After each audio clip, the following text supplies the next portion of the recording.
vamos dar início ao segundo painel desse dia, do seminário sobre mulheres, direito e protagonismo cultural.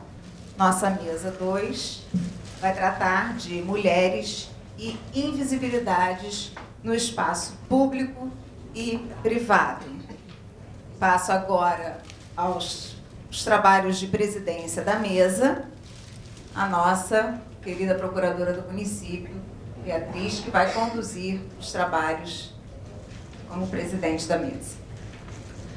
Boa tarde a todos e todas. A Alicia gentilmente me convidou para presidir essa mesa. É uma honra, fico muito feliz. Me senti importante, Alicia, foi ótimo. É importante.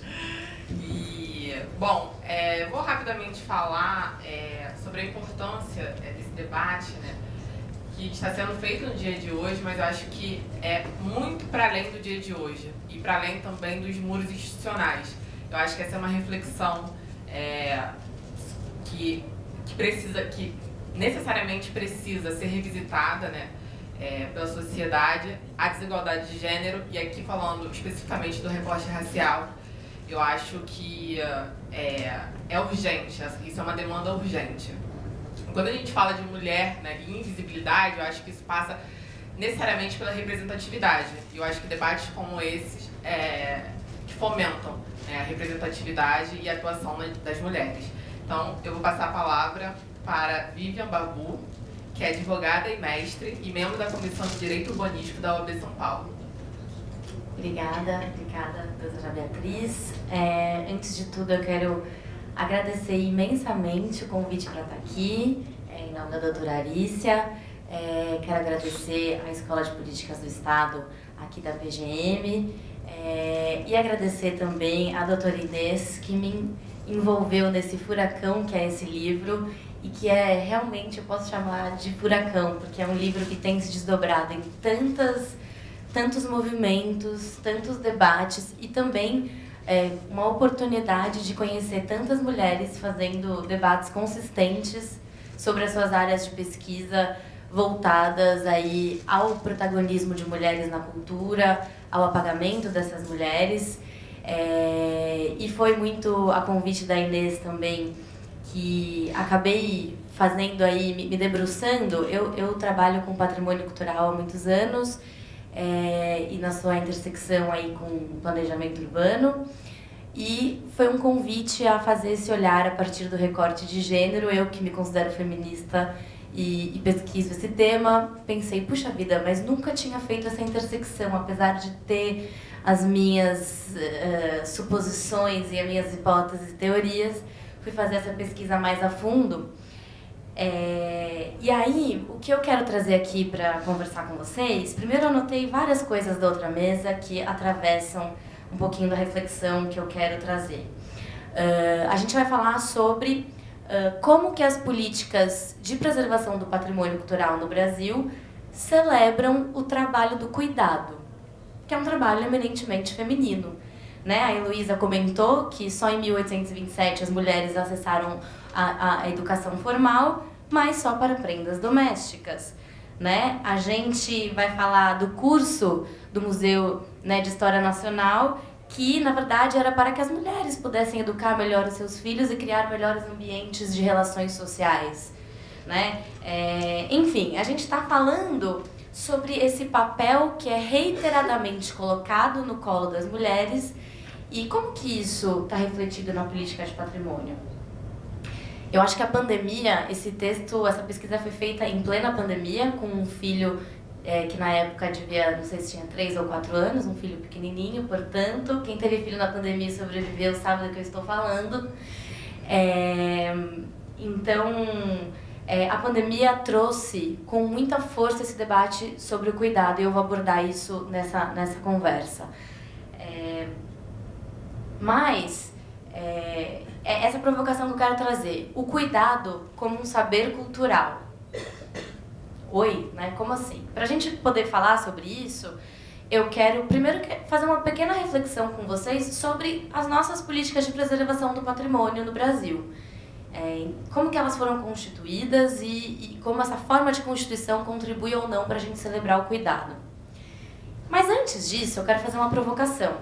É uma frase do professor Upiana, um historiador da USP, que tem uma obra que eu admiro bastante, uma obra que traz um olhar crítico sobre o patrimônio cultural, e ele pergunta: se o valor é sempre uma atribuição, quem o atribui?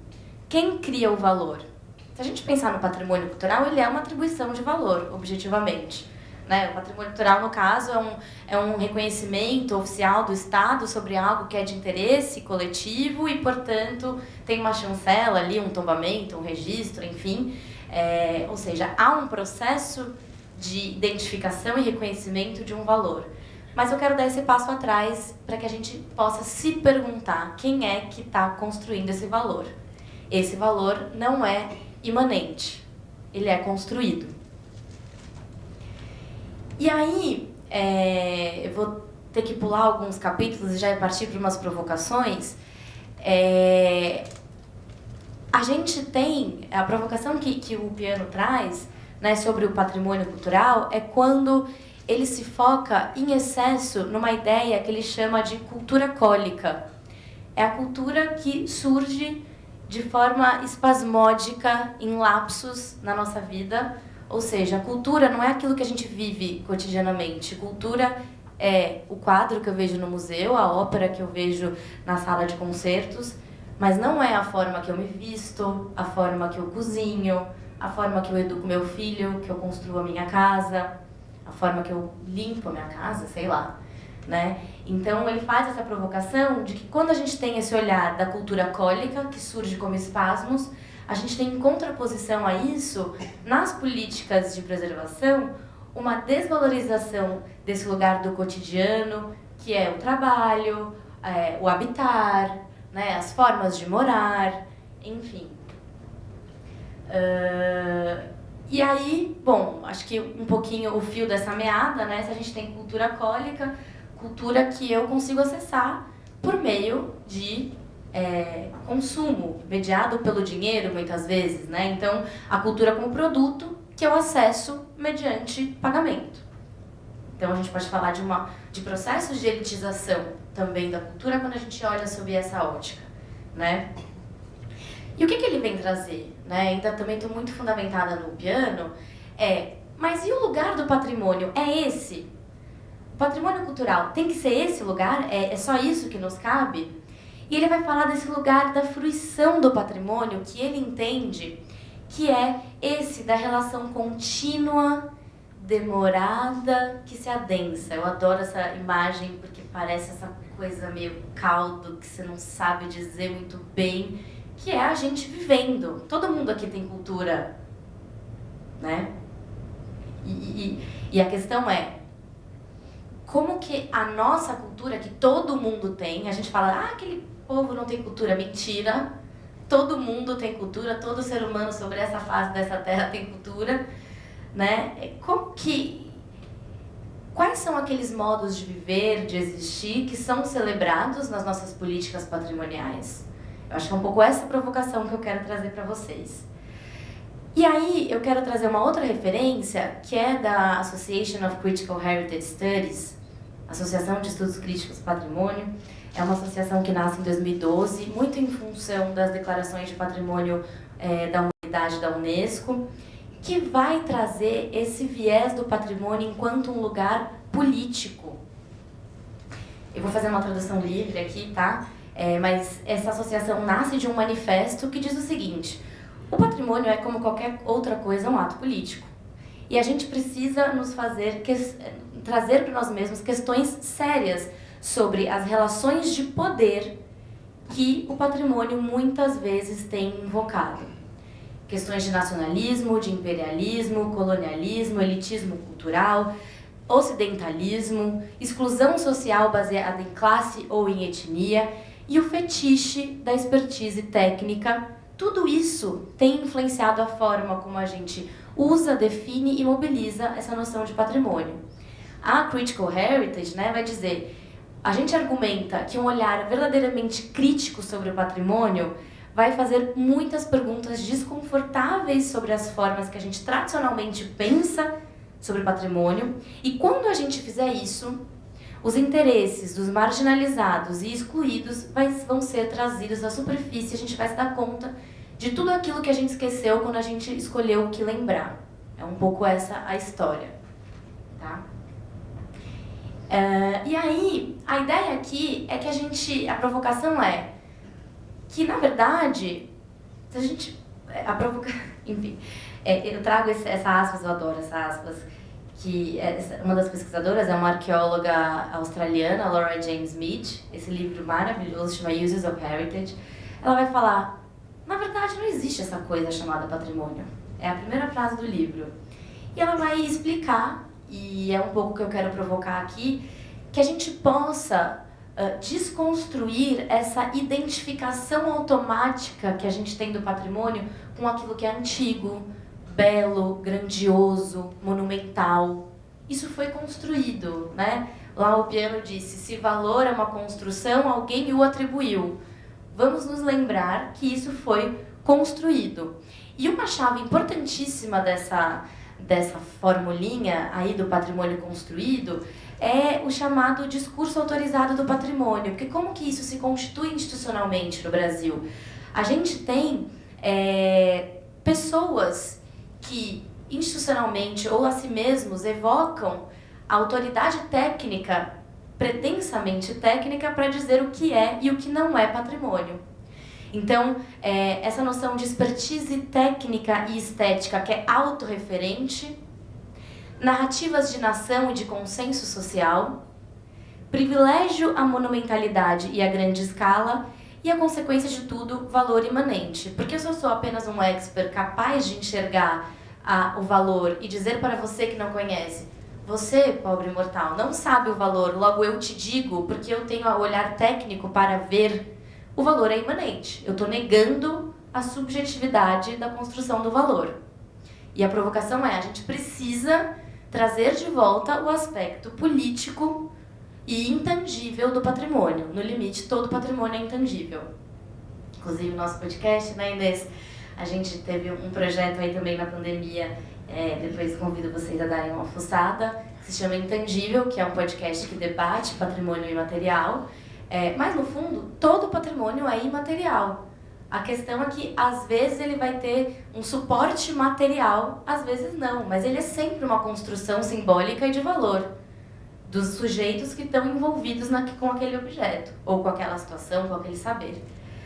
Então, enfim, se a premissa é que ele é intangível, a premissa é que ele é construção, é ato político, pode ser exercício de poder também.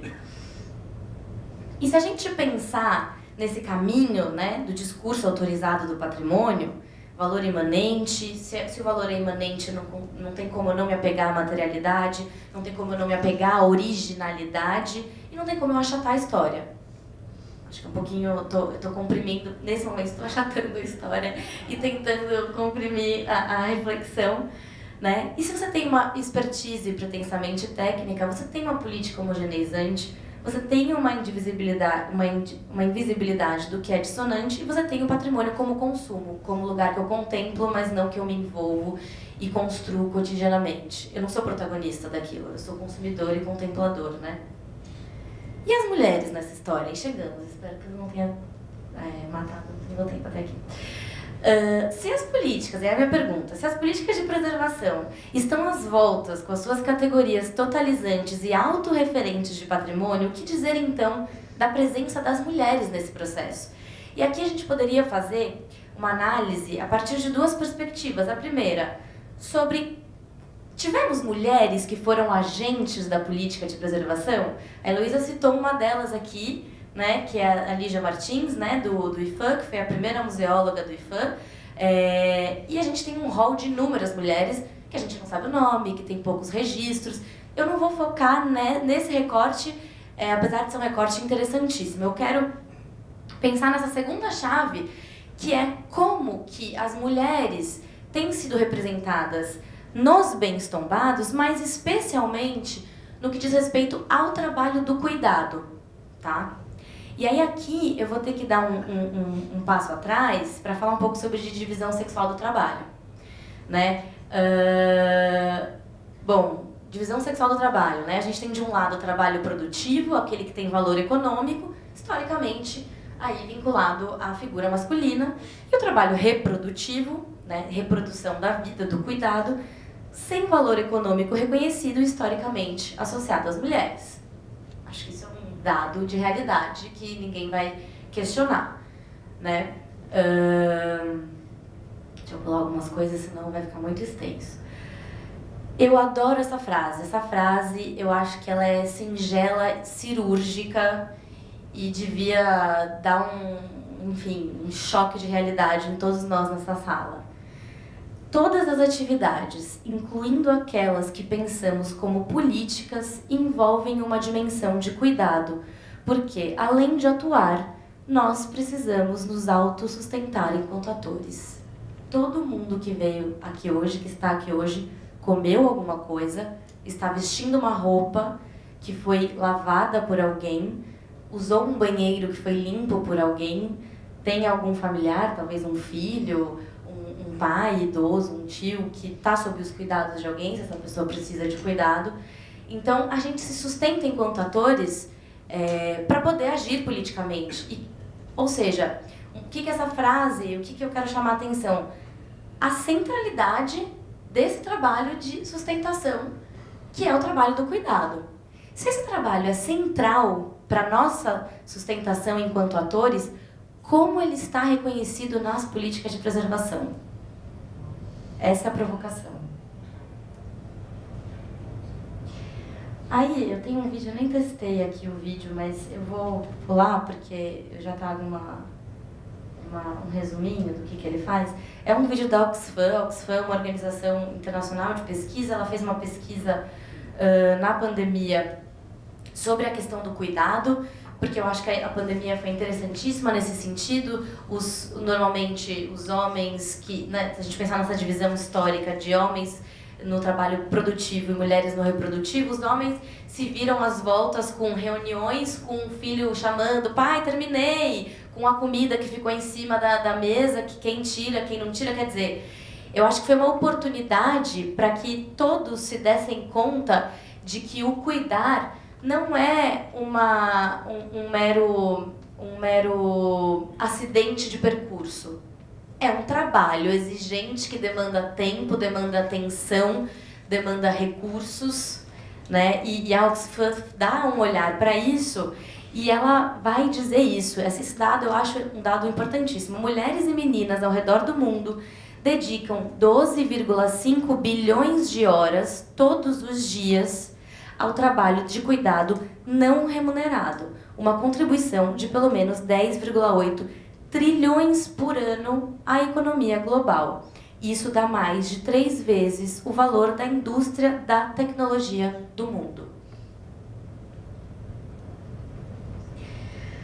Alguns outros dados, enfim, teriam muitos dados, mas a gente tem a profissionalização do trabalho do cuidado, que seriam das domésticas, né?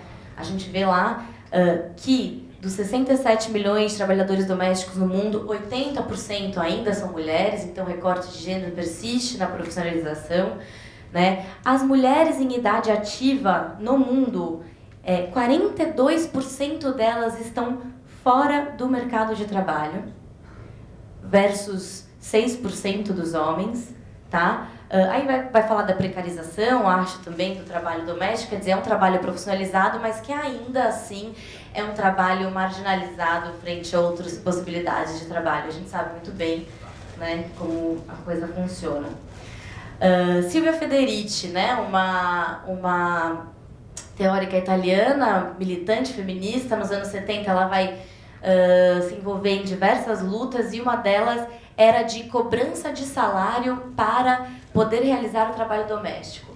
E aí ela diz, né, eu não estou cobrando salário porque eu quero ganhar pelo trabalho, porque eu quero continuar esse trabalho. Eu estou cobrando salário porque quando eu cobrar o valor que esse trabalho vale, talvez as pessoas vejam a importância dele como uma estratégia de incômodo, de reconhecimento, né? Enfim, são estratagemas que a gente usa para, às vezes, jogar luz sobre o óbvio ululante que a gente não vê. E aí, antes de falar sobre patrimônio, é importante a gente pensar nas definições de cuidado. E aí eu vou trazer esses dados de cuidado, eu estou trazendo de pesquisas teóricas sobre cuidado, eu estou trazendo de uma pesquisa da Regina Vieira, que é advogada formada pela USP, colega, doutora pela USP, que tem um trabalho sobre cuidado na perspectiva de direito do trabalho. E eu acho super interessante essas definições de cuidado, para a gente entender como o cuidado se constitui. O cuidado, ele é o gentleness, ele é a resposta adequada à fragilidade do outro. Ele é o savoir-faire. Quando bem feito, não é notado, porque se antecipa às necessidades. Ninguém repara numa casa muito limpa. Todo mundo repara numa casa muito suja. A casa muito limpa não está muito limpa porque simplesmente ali a entropia não acontece. É porque alguém passou o pano no chão, basicamente é isso, mas a gente rapidamente não se dá conta. Cuidado também é o trabalho sujo, é cuidar dos fluidos corporais que ninguém vê e que ninguém sabe e que ninguém tem muita vontade de mexer. E o cuidado é tido como esse trabalho inestimável. Em função de tudo isso, ele sequer é passível de precificação. Se a gente tem essa noção de pretensa naturalidade da relação entre mulher e trabalho do cuidado, e a gente tem essa invisibilidade do cuidado em si, como que essa dinâmica, de naturalização do trabalho para a mulher e a sua invisibilização, como que isso aparece na dinâmica das políticas de preservação? Aí aqui eu quero usar uma pesquisa da Vânia Carneiro de Carvalho, ela é uma museóloga do Museu Paulista, da USP, que tem um trabalho excepcional com o acervo do Museu Paulista, que foi inclusive reaberto. E ela vai estudar as dinâmicas do espaço doméstico de São Paulo no início do século, fins do XIX, início do XX, e entender como as relações de gênero se dão a partir de características do espaço doméstico. Então, dos objetos domésticos, dos ornamentos, das formas de construção.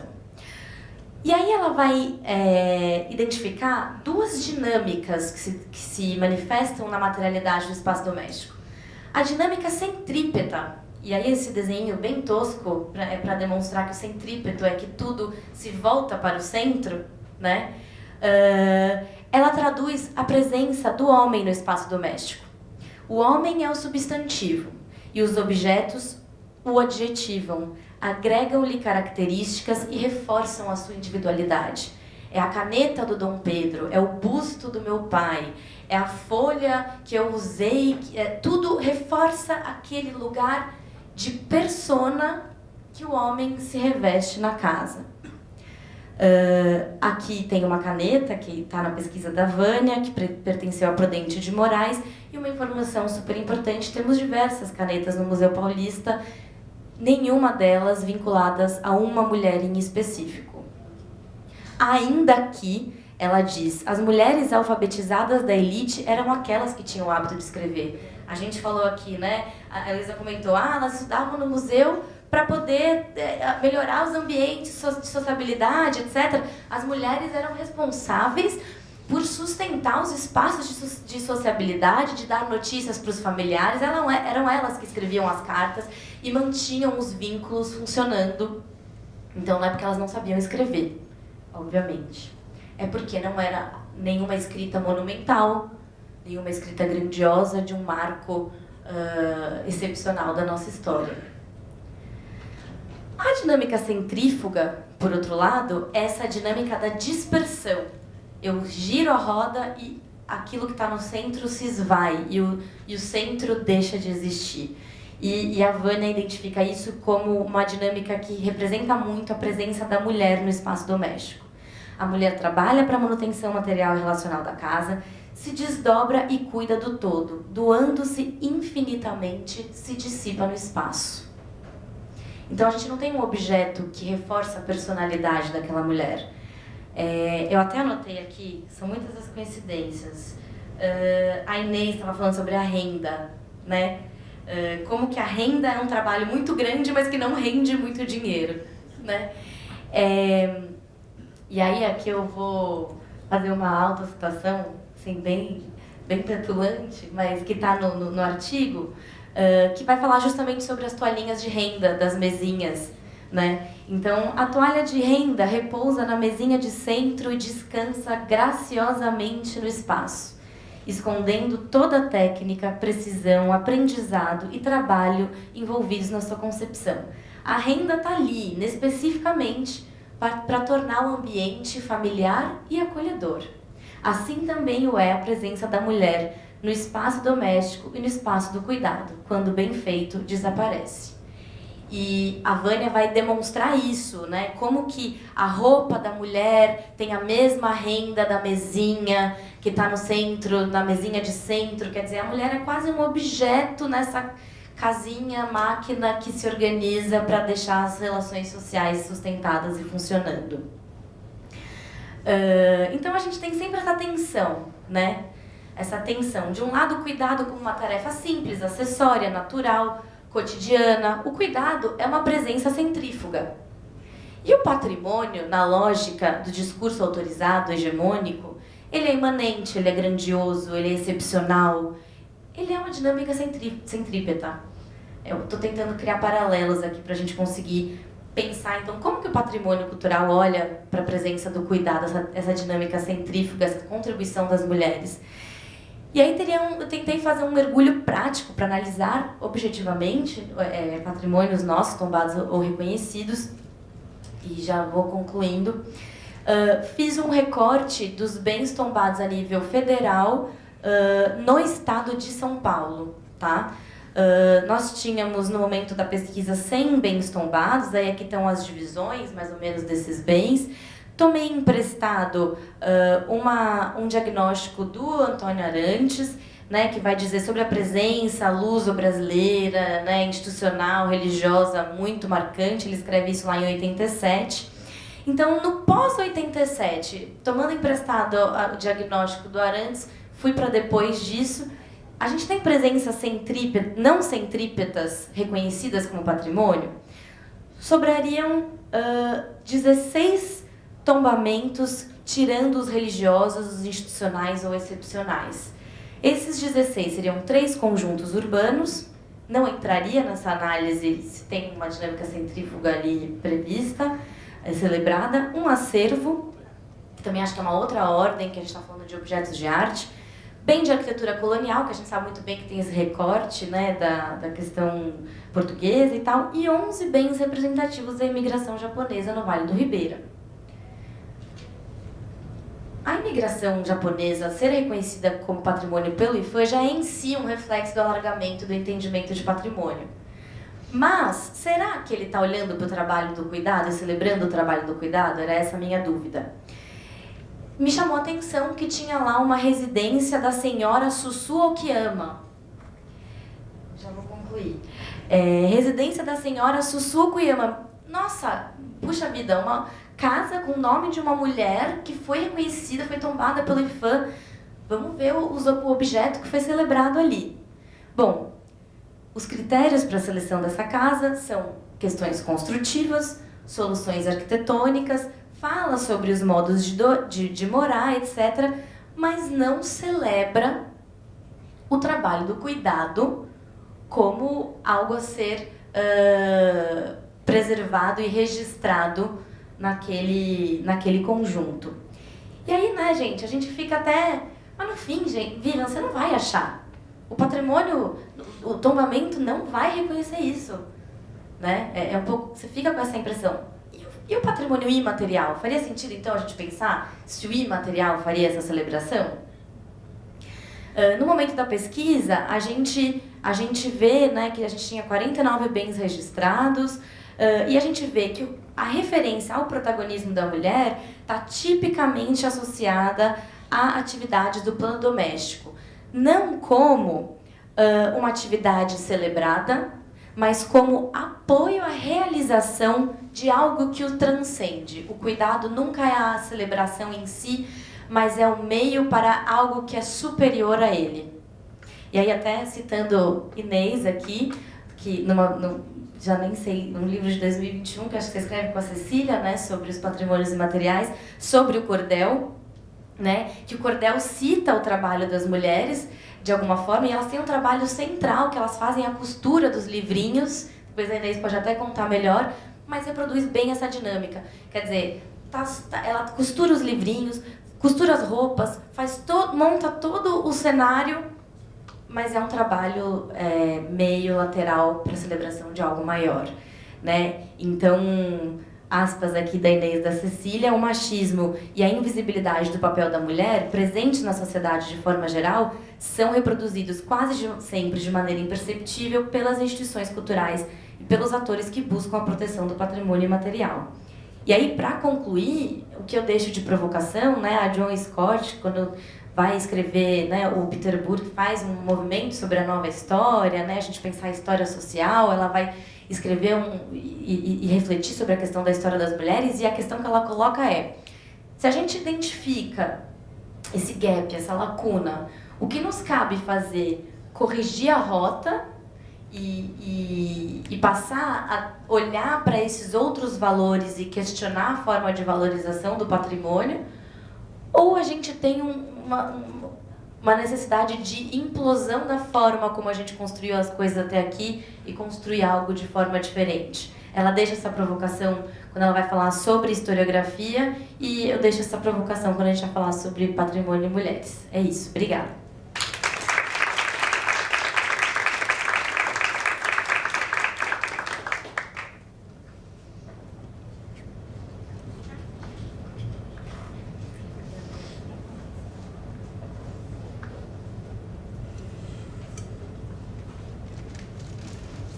Bom, parabéns, Vivian, pela exposição brilhante, didática.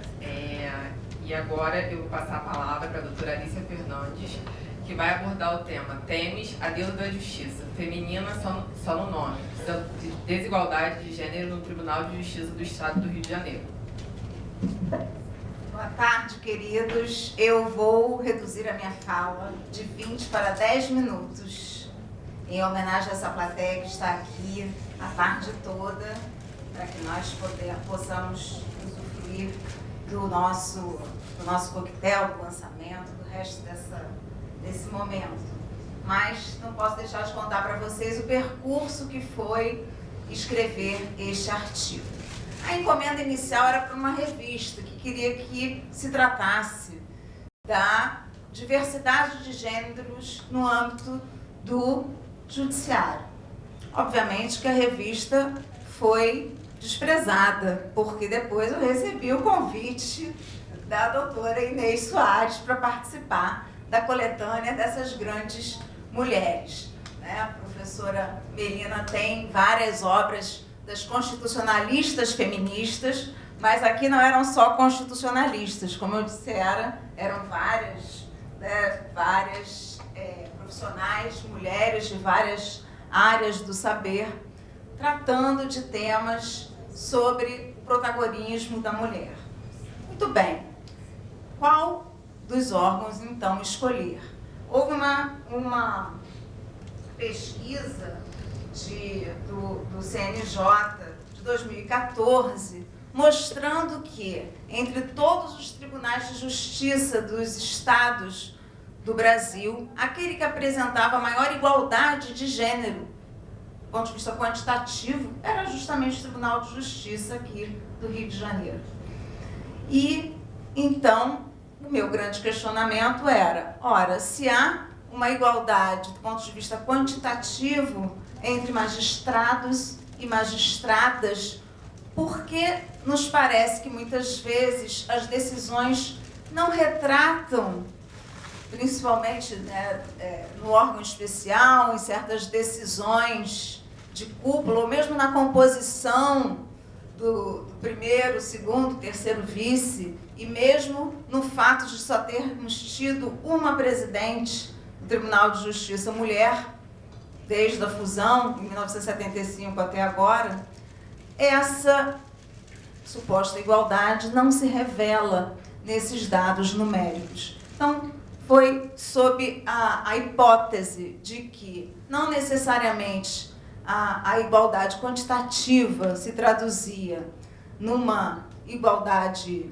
qualitativa ou plural das decisões, que resolvi escrever o artigo e pesquisar a respeito do tema. Vou traçar com vocês, em 10 minutos, esse roteiro e o caminhar desse artigo. Têmis, a deusa da justiça feminina, só no nome, desigualdade de gênero no Tribunal de Justiça do Estado do Rio de Janeiro.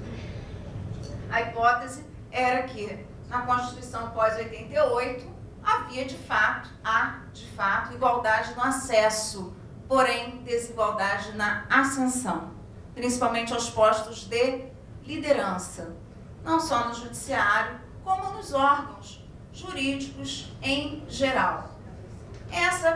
Essa pesquisa usaria, então, duas metodologias. Uma metodologia quantitativa, e aí teria que fazer um recorte. O recorte mais fácil era me valer de fontes secundárias, e para isso teria uma fonte fidedigna primária, que são as várias pesquisas realizadas pelo Conselho Nacional de Justiça, que já tinha feito várias análises sobre a ocupação dos cargos de presidente, corregedor e vice-presidentes dos tribunais regionais, federais, mas no caso específico aqui dos tribunais de justiça dos estados no Brasil, e também, e aí eu poderia analisar também outras instituições jurídicas, que eram aquelas indicações do 5º Constitucional pelo Ministério Público, fazendo uma radiografia também da Ordem dos Advogados do Brasil, também dos indicados pela OAB.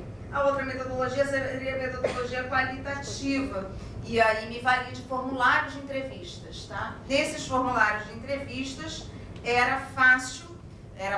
Tentei formular perguntas sobre percepção de assédio por parte das magistradas fluminenses, percepções de assédio em relação a means interrupting, means planning, direito de voz nas audiências, direito de vez em relação a conselho editorial de revista, direito de vez em relação a simples retratos junto a antecâmeras de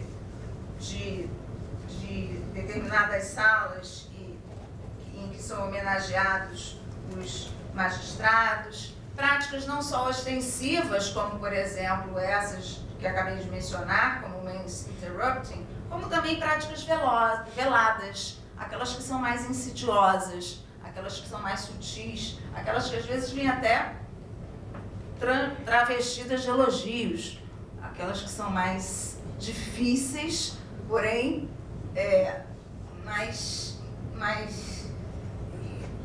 marcantes na trajetória profissional de um magistrado, de uma magistrada, né? Porque adornadas de um falso elogio, para quem sabe perceber a diferença entre um elogio verdadeiro, né, e uma discriminação insidiosa. Portanto, o período ficou, e aí os gráficos é que vão demonstrar, as figuras é que vão demonstrar, ficou mesmo entre 1975 e 2021, independendo do tipo não só de amostra, do tipo de elemento que estava sendo considerado. No elemento presidência do tribunal, efetivamente, o período foi esse interregno todo de tempo, e de 1975 a 2021, de fato, apenas uma foi eleita. E houve toda uma teoria de unconscious bias, como se fala em inglês, que são os vieses inconscientes, que uma vez que eles são eleitos, significa que muitas vezes o machismo estrutural está também nas próprias magistradas, nas mulheres, porque elegem também homens, muitas vezes para representá-las. Então, é algo que já está construído diariamente por nós mesmos, né? Então, é algo de que nós mesmos já estamos, de certa forma, incorporados, né? Essas análises qualitativas vieram no corpo dessas entrevistas que foram entregues por um colega. Registro agora a presença do Guilherme Calmon, nosso presidente, mais do que presidente do TRF2, nosso querido professor também da Universidade do Estado do Rio de Janeiro. Eu tenho a grande honra de ter, né, de conhecer de longa data também, das cadeiras do mestrado na UERJ. Guilherme, senta aqui na frente, tem um lugar reservado, nós reservamos aqui, excelência, um lugar cativo. E essa distribuição de percentual de magistradas por cargo do Poder Judiciário, essa fonte também é de uma das pesquisas do CNJ, vieram todas em relação ao Tribunal de Justiça do Estado do Rio de Janeiro. Além dessas amostras, além desses formulários, e a respeito dos formulários, que são a análise qualitativa, nós só vamos poder ver mais adiante, o nosso marco teórico principal, na verdade, fomos dois marcos teóricos, um deles foi John Rawls, porque a ideia era usar o marco, usar um pouco o véu da ignorância. Quais escolhas nós faríamos em relação à votação dos nossos pares, se pudéssemos nos despir, né? Se o véu da ignorância, se por um lado a gente coloca o véu da ignorância, por outro lado a gente se desnuda. É uma contradição, é um paradoxo, na verdade. A gente se desnuda de todas as nossas condições, inclusive do nosso sexo. Como é esse percentual? O que é o verde? Inês, agora eu não vou conseguir dar detalhes em 10 minutos. Não vou conseguir. Por exemplo, presidente, 21% foi mulher, é isso? Entre 21 e 26% foi mulher. O azul é nacional. Brasil inteiro. O outro é isso? Eu acho que era a média nacional dos tribunais dos estados e o azul era do estado do Rio de Janeiro. Está sendo... não entendi. Tem alguns anos. E, na verdade, nós não conseguimos estar nessa situação contrafática. E não estando nessa situação contrafática, acabamos fazendo essas escolhas. Essas escolhas necessariamente perpassam por essas situações. Então, no caso, por exemplo, de presidentes mulheres, aqui deu 4,34%, que seria uma mulher naquele interregno de tempo, da fusão até 2021, que era o meu lapso de tempo, que foi no caso do estado do Rio de Janeiro. Curiosamente, primeiro, segundo e segundo vice-presidente, também um percentual diminuto. Perguntei muito aos meus colegas procuradores do município por que a terceira vice-presidência é essa disputada em igualdade de armas.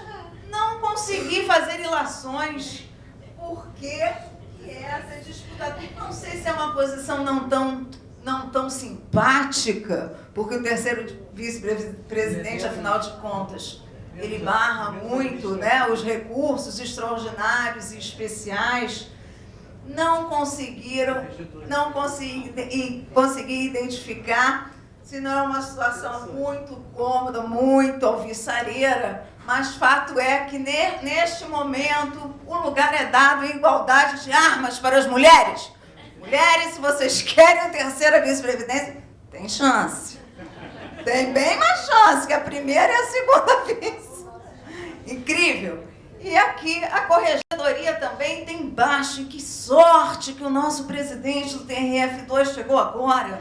Porque a corregedora do TRF2, a corregedora é uma mulher.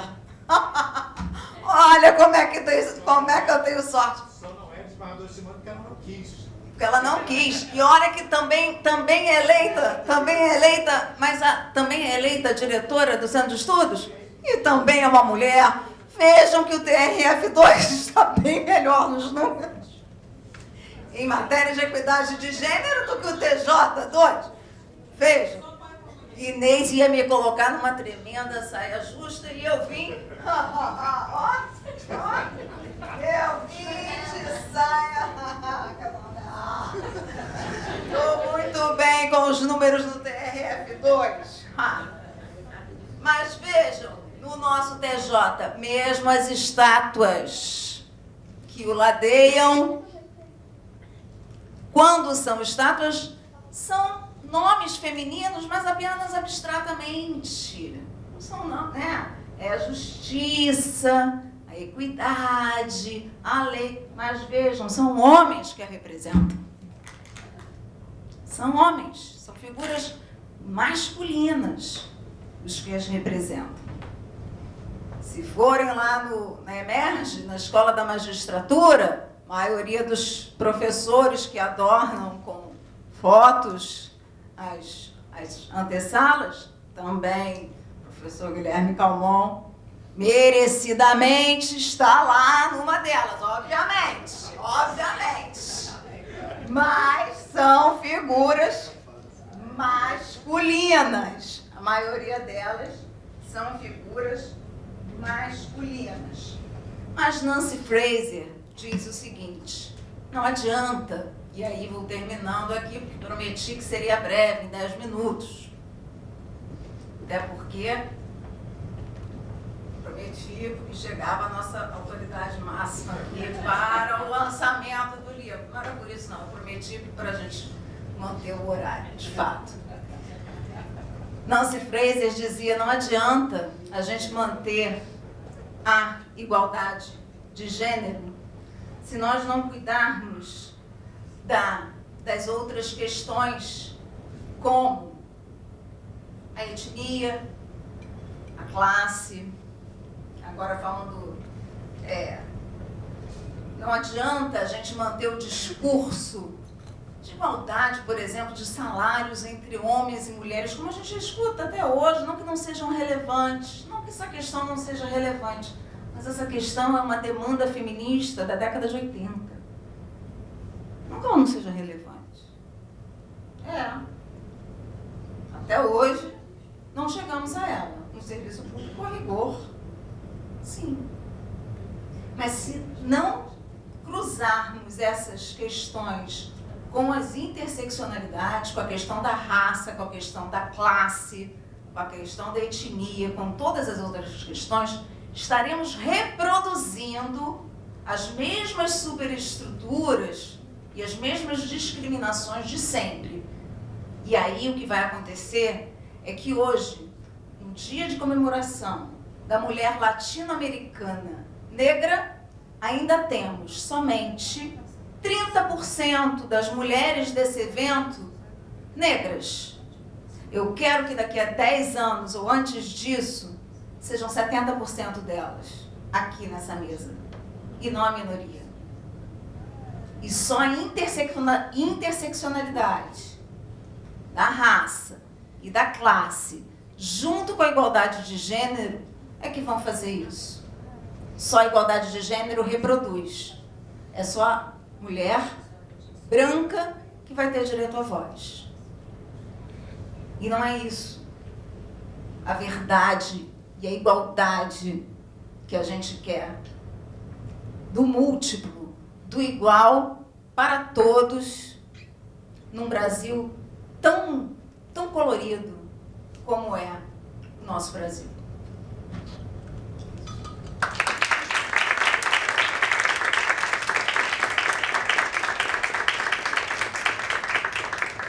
Bom, a Alicia dispensa comentários, maravilhosa, brilhante como sempre. Eu vou passar a palavra aqui, em razão da hora, para a nossa moderadora, doutora Cláudia Franco, professora do Departamento de Direito Civil da Faculdade Nacional de Direito, professora e coordenadora da Universidade Veiga de Almeida, mestre e doutora em Direito, pós-doutorado em Antropologia Urbana pela Universidade do Estado do Rio de Janeiro. Boa tarde ainda, né? Boa tarde a todos, todas as pessoas aqui presentes.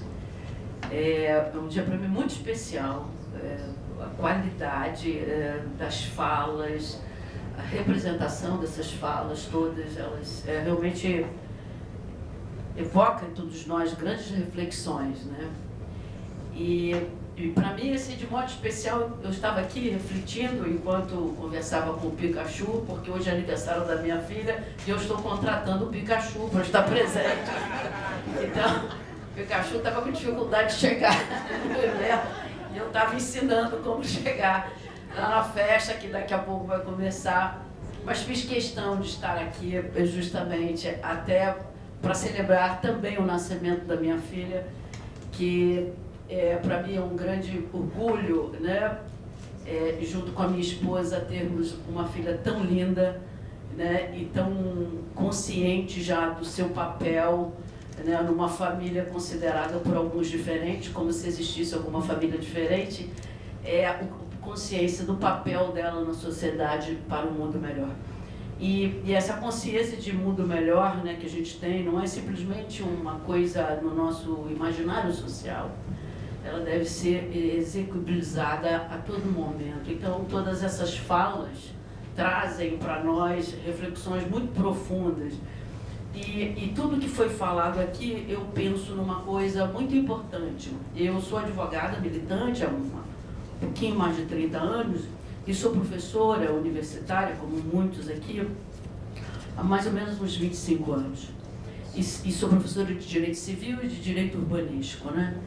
E sempre me causou a estranheza da necessidade de eu indicar autores denominados doutrinadores, portanto, os intérpretes autorizados do direito civil, todos homens. Com raríssimas exceções, nós tínhamos, né, mulheres a indicar como os doutrinadores, a despeito de, não raro, as nossas universidades, de modo especial o direito civil, nós temos um quantitativo feminino geralmente superior ao masculino.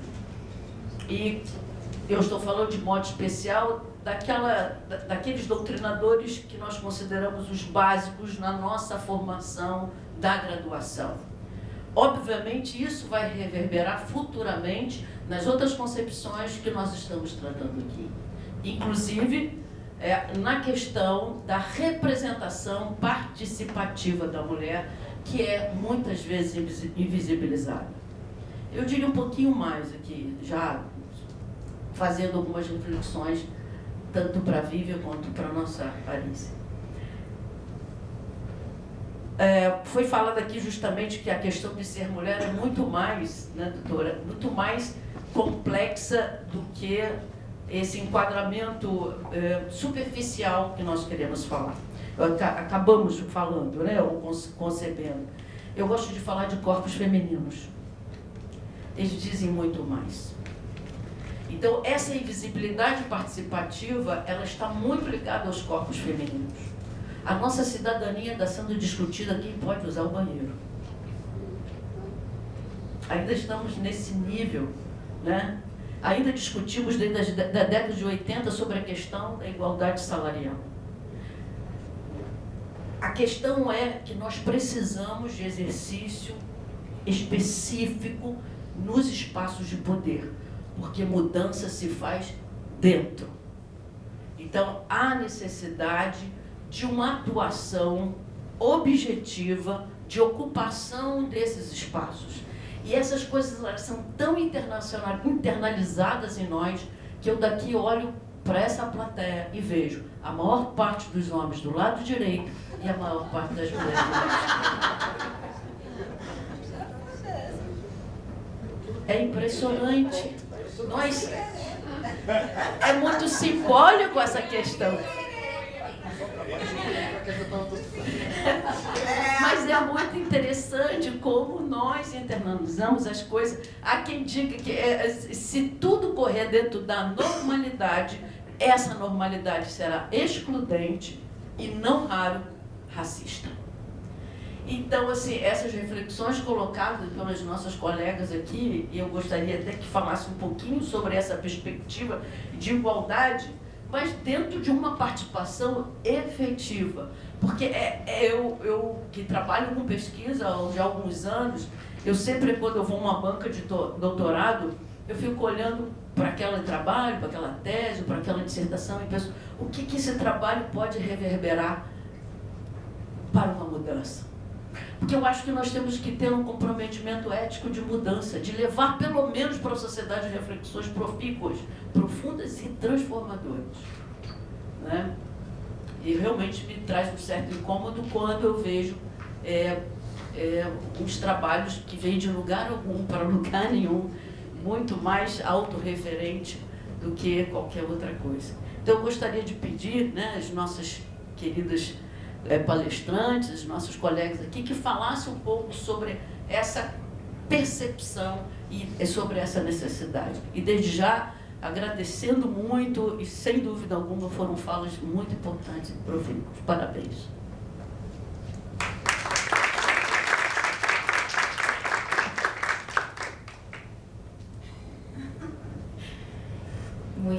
Muito forte a sua fala, Cláudia, obrigada. É muito marcante. Gente, que desafio, assim, falar sobre a sua provocação. E quero continuar numa parte sobre a plateia, já que estamos falando de plateia. A gente fez um evento de lançamento desse livro em São Paulo, foram 2 dias de debate, intensos, muito marcantes, né, Inês? E não tinha um homem na plateia.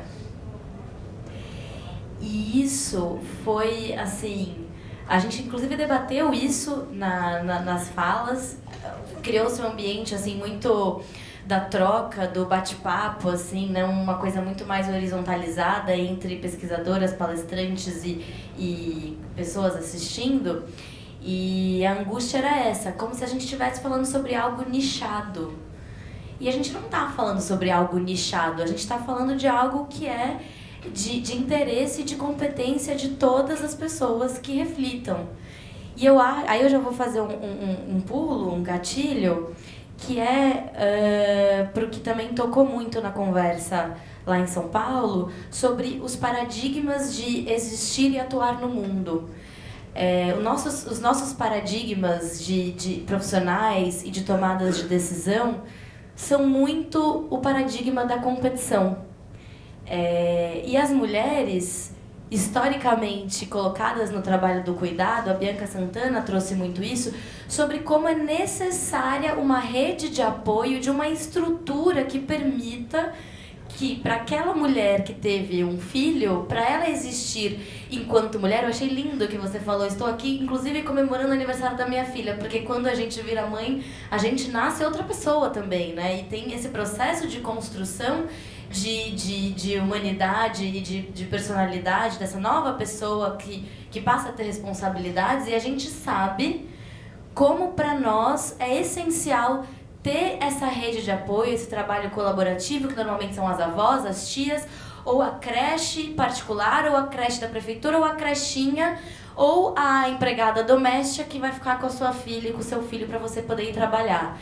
Então, eu vejo que a gente tem muito esse paradigma de trabalho que está na chave da cooperação, que muitas vezes vai bater de frente com um ambiente corporativo, profissional, que não consegue atuar dessa forma, que quer resultados, coloca metas absurdas para cumprimentos absurdos, objetivos inalcançáveis, cria situações de rivalidades internas em prol de resultado, sendo que a gente, para sobrevivência, tem que pensar de outra forma. E aí a nossa forma de existir não vai conseguir ser presidente do TJ. Assim, vai conseguir num outro lugar, mas porque tem que brigar para estar lá dentro, para conseguir incutir uma nova forma de lidar com a atuação profissional. Estou jogando um pouco de reflexões aqui, acho que o universo é infinito, mas enfim. Você falou, uma das magistradas até consultadas, né, entrevistadas, falou, olha, é uma renúncia, é um ato também livre, eu também não tenho o menor interesse. Eu não tenho interesse, é um ato de vontade também, eu prefiro fazer outras coisas. Muitas delas entendem que aquilo é uma renúncia que não é fruto de uma unconscious bias, não. É uma vontade livre, consciente de não querer ascender, ela quer fazer só o trabalho dela, ela não tem o menor interesse de ter cargos.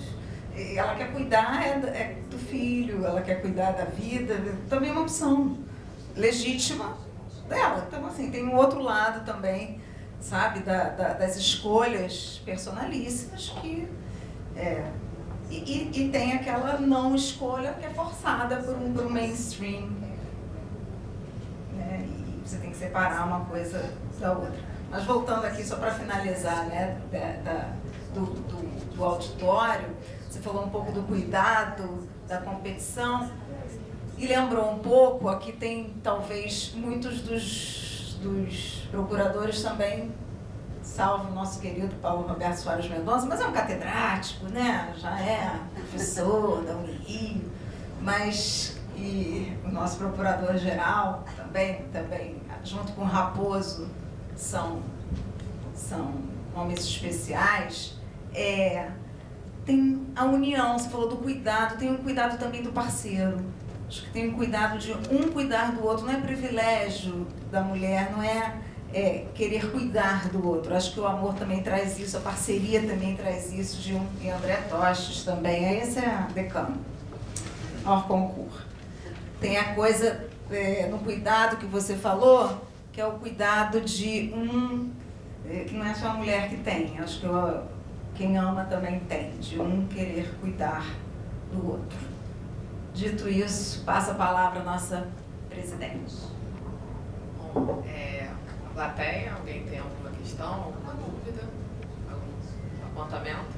Eu queria te perguntar se pegaria mal eu fazer uma observação.